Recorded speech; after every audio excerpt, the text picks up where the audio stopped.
I call this meeting of the Seaside Planning Commission to order. Please stand for the Pledge of Allegiance. I pledge allegiance to the flag of the United States of America and to the republic for which it stands, one nation, under God, indivisible, with liberty and justice for all. Jordan, will you please do the roll call? Do we need to start the? Oh, thank you. Yes.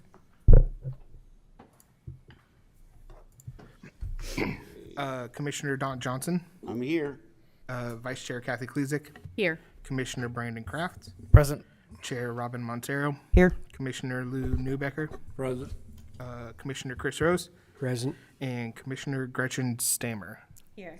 Stammer, excuse me. Thank you. This is the time and place duly advertised for the Seaside Planning Commission to hold its monthly meeting.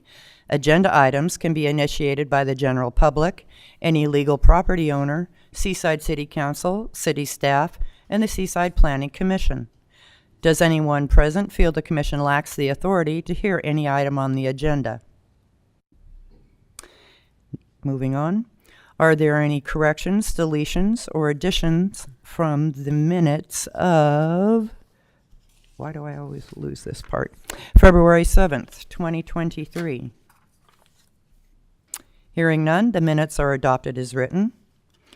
It is standard procedure for the members of the commission to visit the sites to be dealt with at these meetings. Do any of the commissioners wish to declare an ex parte contact or conflict of interest? Hearing none. The following public hearing requirements apply to the items on our agenda. The applicable criteria for the hearing items are listed in the staff reports prepared for this hearing.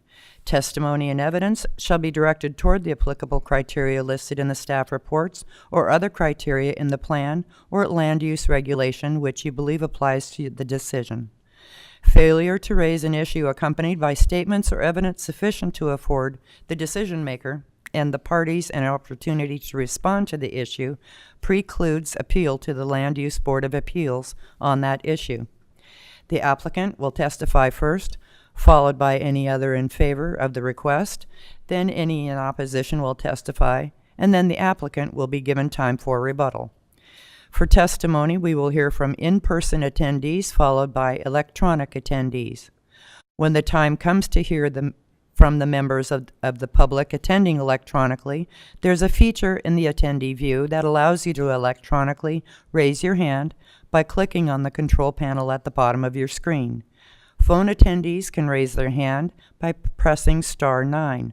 You will then be placed into a queue, and when your time comes to speak, you will be unmuted and can address the commission. Our moderator of the comments, Administrative Assistant Jordan Sprague, will monitor this area and let us know when citizens that have virtually raised their hand are ready to make comments via Zoom or by phone.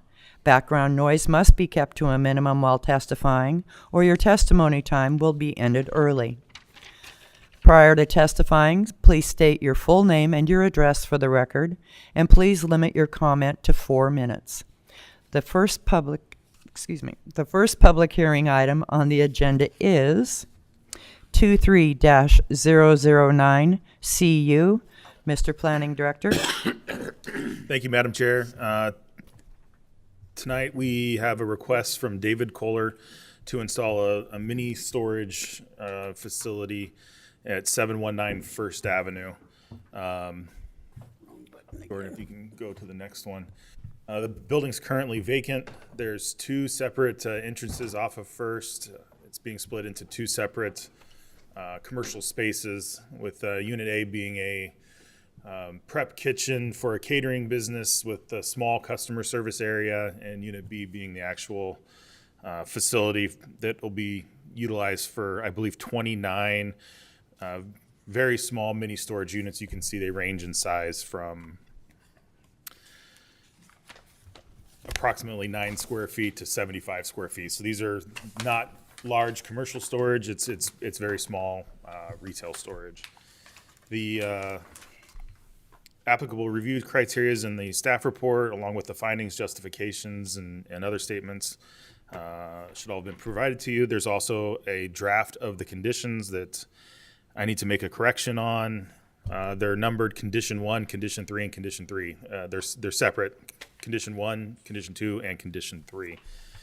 That'll be changed for the final notice that goes out after this meeting, as well as any other corrections or modifications the Planning Commission sees fit. Thank you. Is there anybody representative of this project? Please come forward and state your name and address. Hi, my name's David Kohler, 719 First Avenue, Seaside.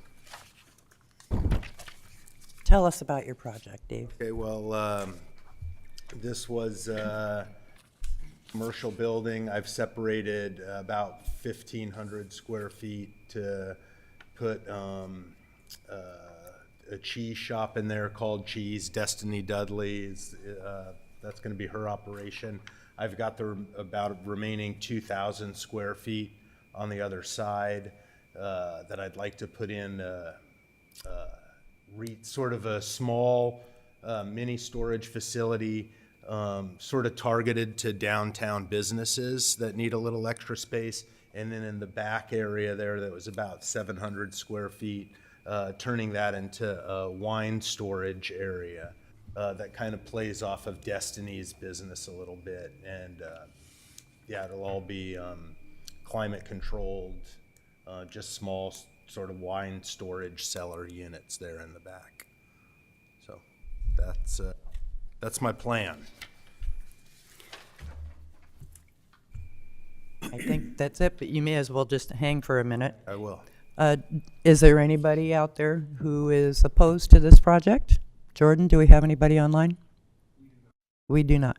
Okay, with that being said, I'll turn it over to the commission for any questions you may have. So a portion of the property is going to be for storage of wine, and then the other portion is just going to be for dry goods or other storage? Yeah, dry goods or other storage. No, I've had a conversation with. Oh, sorry.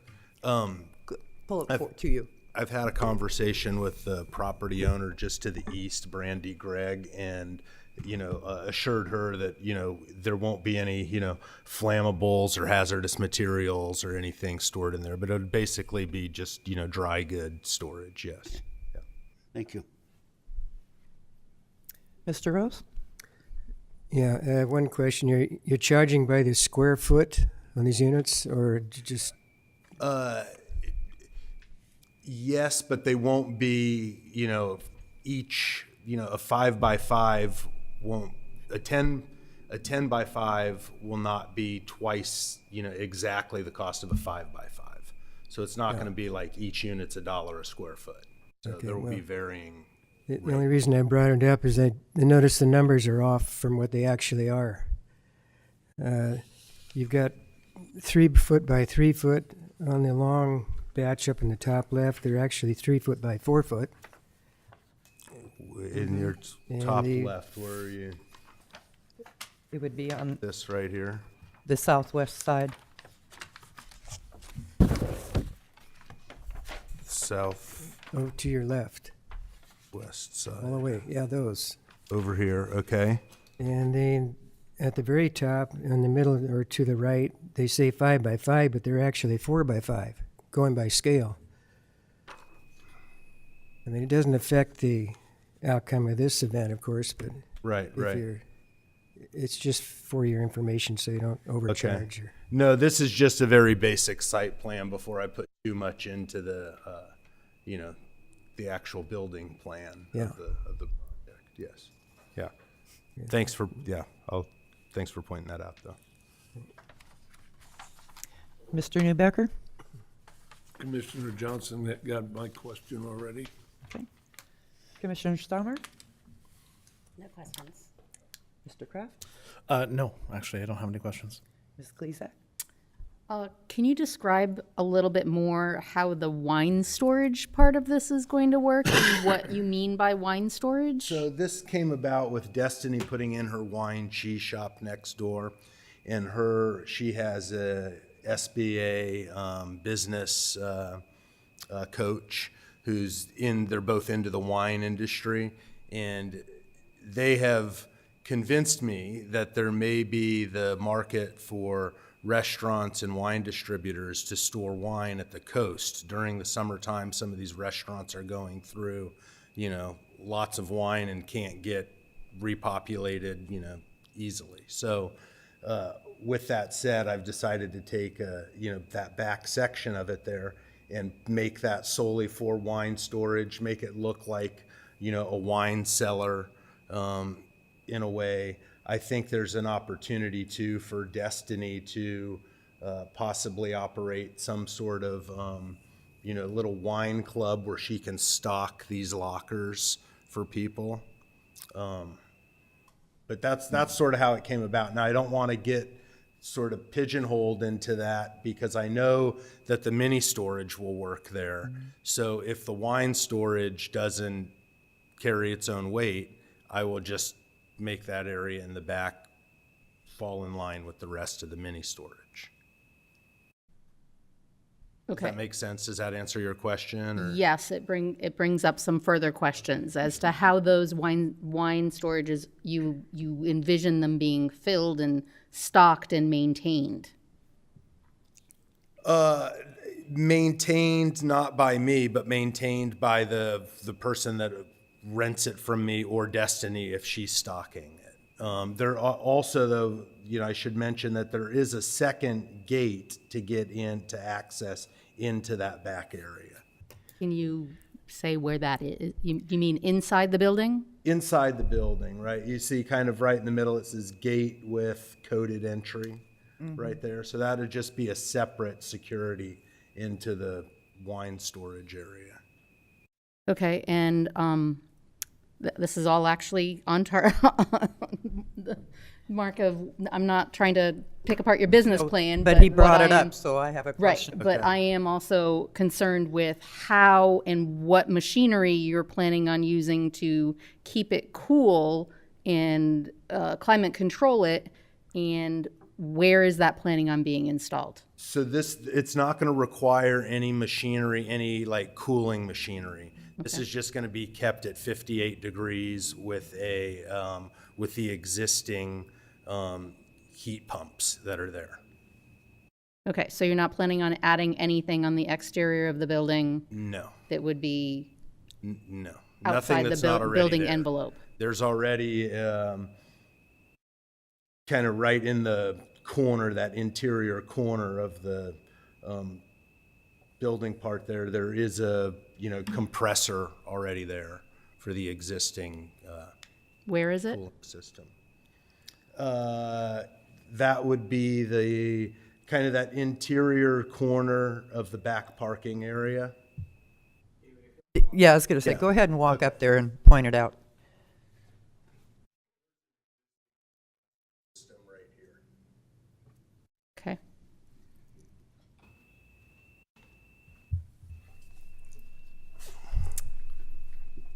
Okay, which then leads me to the parking configuration and how that, I'm concerned about entrance and egress, Okay. both for vehicles and for people inside of the building, and how this is going to maintain Right. compliance with those things. Okay. So, based on how you're reconfiguring things. So what I have right now is 4 parking spaces out front, 2 parking spaces in that back area off the alley. Destiny's business next door requires 4 parking spaces. The storage facility would require 2 parking spaces. So that would give me the 6 there. Right now, what I have is the building is 3,500 square feet of retail, which is absolutely non-conforming in the parking. So one of the things, moving down this road and doing this with this building is it actually brings it into the city parking compliance with the required number of spaces. So where it's not, right now it's non-conforming. Mr. Planning Director, what are the parking requirements for a restaurant?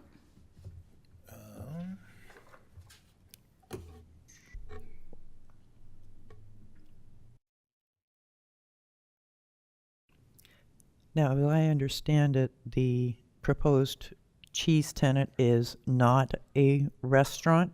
If they're serving on premises, I thought it was prepping on premises only. They will be prepping on premises, but they will be served, I mean, I don't Okay. think there's I understood been a- that it to be a catering That's what spot. the description was That's, in the and that's her paperwork, but primary not. business, but she will have a, customer seating area where food can be purchased and they can sit out front. That And changes as far as I was Yeah. aware, that did not change the use of the building. So a eating and drinking establishment, it requires one space per 100 square feet of floor area plus one space per employee. So that will limit the amount of customer floor area that can be used for the service side of the prep kitchen or the catering business. Looking at the site plan and figuring the square footages, for the mini storage, which storage requires one space per employee plus one space per 700 square feet of patron serving area, which is calculated by taking out the actual units of square footage of the customer area where they can access as a common area. The restaurant side would be limited to about 450 square feet of customer service area based on the number of available parking spaces for that type of service. And the restaurant is an outright permitted use within the zone. So it conforms then. It does, As long so as they long as limit the the- customer service area is limited to the amount available per the amount of parking available. Understood. One per customer plus one per 100 square foot. It's plus- one per employee plus one per 150 square feet of So that's 4. Okay. yeah. Okay. Anything else? Okay, with that being said, Dave, you mentioned that the compressor is in that back corner over there. Yes. And how does that affect the parking space that you've got drawn? It On the doesn't, site that back area is 35 feet deep right there. So it doesn't. Oh, I affect see. Okay, Only in that back corner area. okay. And because you brought this up, Yes. back to the wine storage. Okay. Because you will be having this wine storage on site, are you subject then to an OLCC license? I do not believe so, because there won't be any service of wine, no purchasing of wine. It'll all be, self-bought and stored. Okay. So Destiny will have, if she, I believe, just got her OLCC license permitted. So she will have an OLCC license, next door where she's serving wine. Okay. And there is no connecting door to Unit A and Unit B? We have a connecting door framed right now. It's easier for me just to show where put a connecting door, the possibility of putting a connecting door right here. And I would like to put an access door right there. But we haven't, we're, the finishing point yet, I guess, for that. And just one last question. Are you going to be limiting availability as far as hours are concerned to your Yes. tenants? Yes, yeah, Okay. yes. Because even though this is in a commercial area, everywhere in Seaside is residential. So how is this going to Will affect it'll the be, residents? probably probably the building gets locked, 11 to 5 a.m. or something like that. Okay. Yeah. All righty. I think that was the only concern I really had was the neighbors. Okay. Yep. And I'm sure you'll put a fire extinguisher in there on that side somewhere. Yes. Yep. Okay. Which has nothing to do with your application, but it was something I noticed. That one doesn't show the bike parking either, I don't. No, I don't see bike We parking. do have bike parking designated It's on right there. We've got it there. Yeah, on the On the big one? On the parking. yeah right here. Oh, that's what that space is. Yep. Parking for bikes. Yeah, right. Yeah, thank you. All righty. Anybody else have any further questions for Mr. Kohler? I just have a couple traffic-related questions and parking-related questions as far as, you said you were gonna limit the hours of the building. Yes. Is there any sort of plan as far as limiting traffic and size of vehicles? And that's a small street.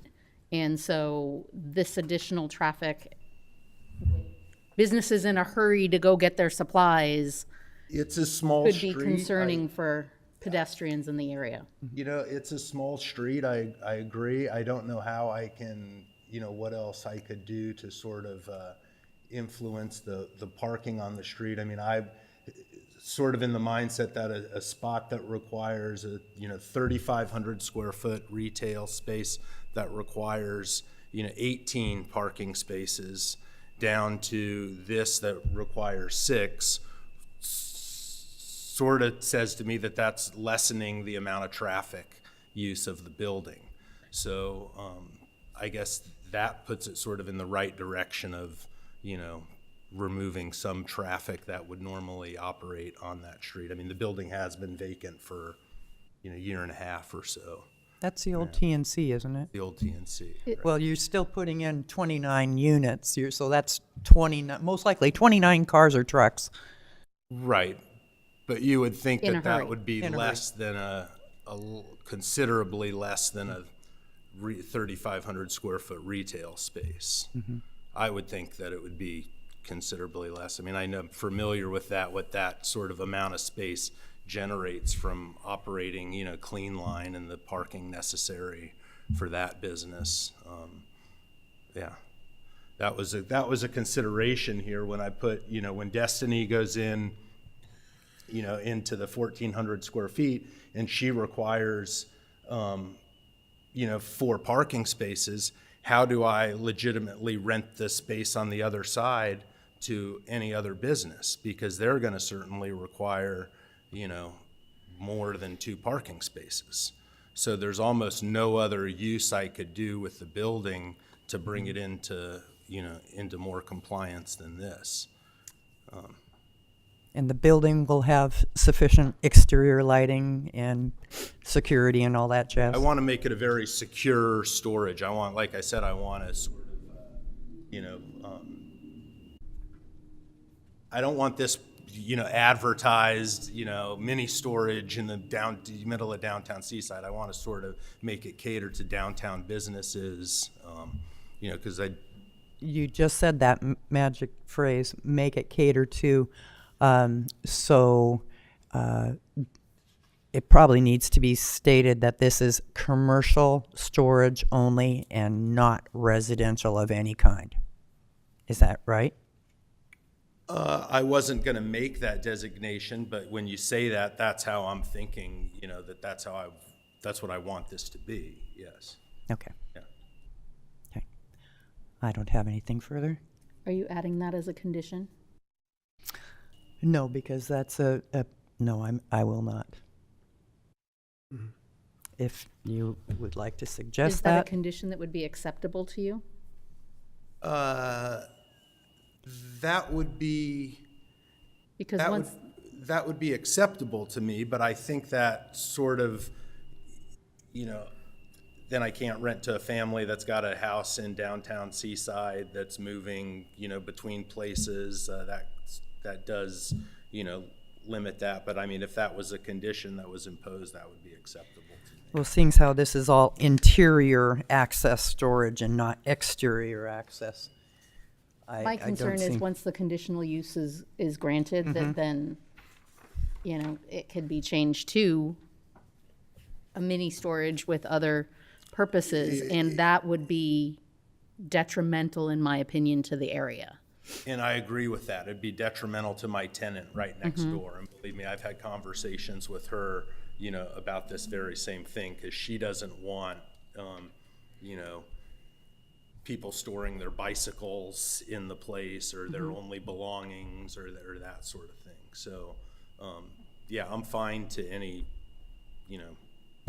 condition like So that's, I don't want to, I mean, if a business wants to store their bicycle in there, then, that's what I want it to be. right, then that's one thing, but it's not, yes. If you're agreeable to that, Dave, Agreeable to that. I think your downtown businesses would appreciate it I'm totally agreeable to that. because they're all here for the same reason. They're all here for their livelihood. And I think they would feel more secure. It's, when I managed Clean Line, I mean, if we had a space like this that was just big enough to hold, you know, a little bit more inventory for the summer, that would have been, we would have used, you know, Absolutely. we would have used these to store, you know, inventory in. So, Right. yeah, I'm fine with that condition. I think that's what I ve- want. That's, very business friendly. yes. Yeah, I think fine. you will do just fine and will fill up before you know it. I can speak from personal experience that a business extra storage unit right down the road, down the block is invaluable for Yes. business in the summertime. Can't tell you how many times I ran across the street and So holding let's a make tote it- bin, but coming that back and forth. condition on it, I'm Yeah. fine. I'm Okay. totally fine. That's great. Thank you for Thank you. agreeing it to that. And you have that written? Yeah, so the clarification will be for a condition for commercial business storage only, not for storage of residential, property of residential or residential. Residential purposes. property. Just leave it at residential storage. Residential storage. Perfect. That sounds You good. can add that. That'll be condition 4. Okay. You brought up a good point around the lighting and the security. We haven't discussed any sort of signage because that's kind of lightly addressed in the whole process. But I'm again, concerned with entrance and egress and with the parking in the back. Is there going to be any sort of signage that says, don't block the driveway? Because I don't want somebody getting stuck back there that needs to get out for any emergency purposes, or somebody purposefully blocked in for nefarious purposes in the back of the building. I mean, So that lighting would and be, signage. that would, I can put signage back there, but that's, I mean, that's the alley. Right, no, Right I'm there. concerned with the access to, like, somebody parking their car blocking the alley, so then nobody Right, can. right. Okay, yeah, definitely, we can put signage back there. Yeah, it's probably always a good idea. And being that that's a public right of way, that is enforceable by the police department. If that was to happen, they would have the ability to tow upon being called. And there are lights in the back of the building where those two parking spaces are. There can be, I don't know if there are, I know there's a light above, there's a door back there right now. I know there's a light above that, But you're planning on taking that door out, right? yes. Based on the drawings. yeah. So I think that lighting in the back there for security fine, purposes is important. Absolutely. I mean, if that is customer parking. Yeah, no, I'd like the place Even to if it's be employee very, parking. very Yeah, secure. either way. so, Yeah, Yeah, light it up without blinding the neighbors. that was where I was going with, Yeah. with Yeah, do you want that as a condition? lighting in the Yes. back parking area. Okay, Yes. condition 5. Neighbor-friendly lighting in There the you back. go. That's the way to phrase it. I think that's building code anyway. Any exit door has to be lighted. But there's Yeah, not but I going to think be an he's exit removing door that back there. exit door back But it's there. not gonna be a door. What's that? He's gonna take Yeah. the door out. Oh, yeah. Other lighting is addressed through the building code as well as the signage for the businesses in the building. That's addressed through our sign code. This will conditional say a lighting plan approved. We can say approved by the planning director in accordance with our lighting ordinance. Wonderful. Any further discussion? Is required? Okay. So I will entertain a motion one way or another. If I could find it.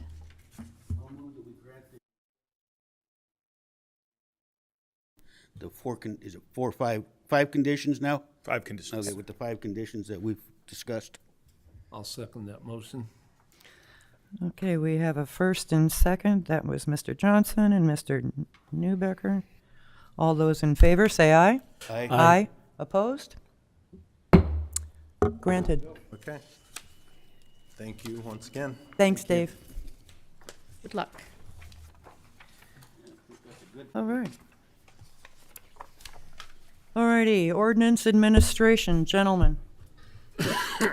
I don't have anything for the commission tonight. Jordan, nothing from you either? Okay. No public comments because nobody's online. Any comments or notes from the Planning Commission? Mr. Johnson? No, just thank you for all your kind words. Welcome. And sorry about your knee surgery. No, Eesh. I'm looking forward to it. Oh, I bet. Mr. Rose? No comments, no. Mr. Newbecker? No comments. Ms. Stommer? Thank you for the warm welcome. Oh, and people haven't heard. Welcome, Gretchen Stommer. We're glad she's here. Mr. Kraft? I wasn't able to attend the training session, but I did watch the whole thing, and very informative, fantastic. Would love to have more of those. I think it helped adjust the way that we or I approach things a little bit. So I just wanted to add that in there. It was really good. Thank you. Thumbs up. Ms. Klezak?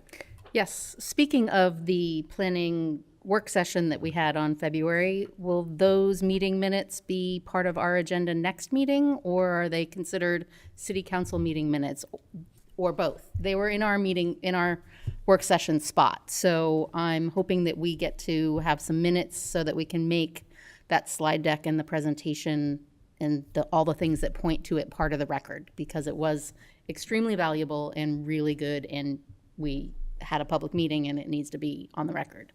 I think that we've been doing some really great work, and I'm looking forward to more of those educational type of seminars so that our planning commission can be the top-notch planning commission that I think it can be. Good. And I would like to thank Mr. Flory as well as Jordan for setting that up. I think it was absolutely invaluable. And I'm with your statement all the way. Yeah, more the better. So our intention going forward is to have that training on an annual basis for the Planning Commission. And we're looking at additional training too, and maybe hopefully additional budget money to attend, for the commissioners to attend some of the trainings that do happen around the state that are specific to the scope of what a planning commissioner does and decisions they make. And definitely, what's happening in the land use world. Yeah. Because it does run downhill. And it gets here quicker than we know it. And I don't have. One more. Oh, yes. Yeah, do you have a schedule of where we're gonna be with our comp plan and a rough outline of dates?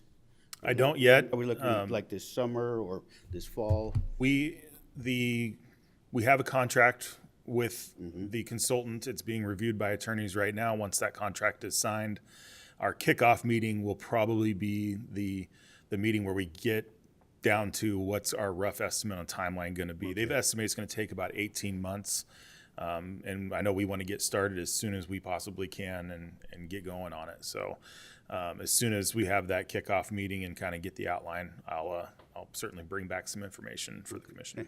Thanks, Jeff. So that slide deck or that presentation that they put in there, it also has like a calendar in there of the 18 months and what the progression of it would look like. Yeah. So we can kind of guesstimate based off of that, but when it starts, right? Right. Okay.